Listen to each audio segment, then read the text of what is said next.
50 ans qu'Albert Camus est mort et la France entière rend hommage à cet immense écrivain, incontestable et incontesté, sauf peut-être en Algérie par certains. Ce n'est évidemment pas son œuvre qui est mise en cause, c'est plus le personnage. 48 ans après l'indépendance du pays, beaucoup d'Algériens continuent à lui reprocher son silence pendant la guerre. L'auteur de L'étranger est-il algérien ou est-il étranger sur sa propre terre ? Au milieu des ruines de Tipaza, une stèle face à la mer, avec une phrase gravée par Albert Camus lui-même.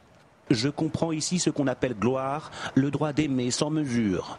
Camus adorait Tipaza, qu'il qualifie de cité habitée par les dieux.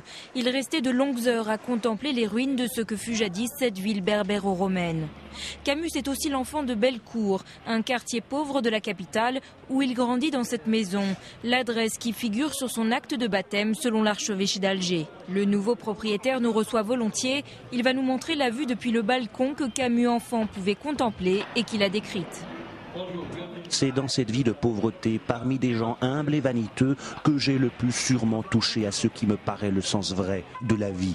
Le nouveau propriétaire reçoit souvent des visites. On dit on vient, on prend des photos, merci, c'est gentil, au revoir. Mais même moi, j'ai proposé aux gens du consulat.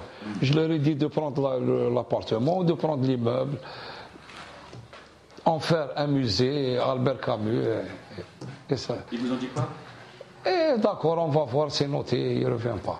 Mais Albert Camus et l'Algérie, c'est aussi une polémique. On lui reproche toujours son silence pendant la guerre d'Algérie, alors que d'autres écrivains comme Kateb Yassine se battaient pour l'indépendance. Camus l'Algérien, moi, c'est une expression que je ne partage pas du tout. Voilà.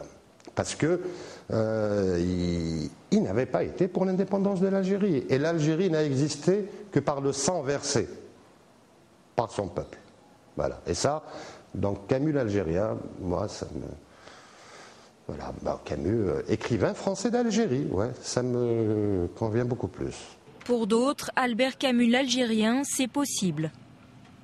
Le patrimoine littéraire algérien, il n'est pas simplement le fait de la littérature post-indépendance. Je pense qu'aujourd'hui, on peut dire que Saint-Augustin est dans le patrimoine culturel algérien. Et donc, y compris toute cette génération d'écrivains, on va dire pieds noirs, comme Jean Pellegrini, comme Jacques Derrida, comme Albert Camus, qui pour moi font partie du patrimoine littéraire algérien. Et c'est à nous de les revendiquer et de les inscrire dans cette histoire. Et ça, c'est, je crois, le plus fondamental. À Tipaza ou ailleurs, la nostalgie de sa terre natale, l'Algérie, revenait souvent chez Albert Camus qui écrivait « Quand je suis quelque temps loin de ce pays, j'imagine ces crépuscules comme des promesses de bonheur. » Et puis l'Algérie sur la liste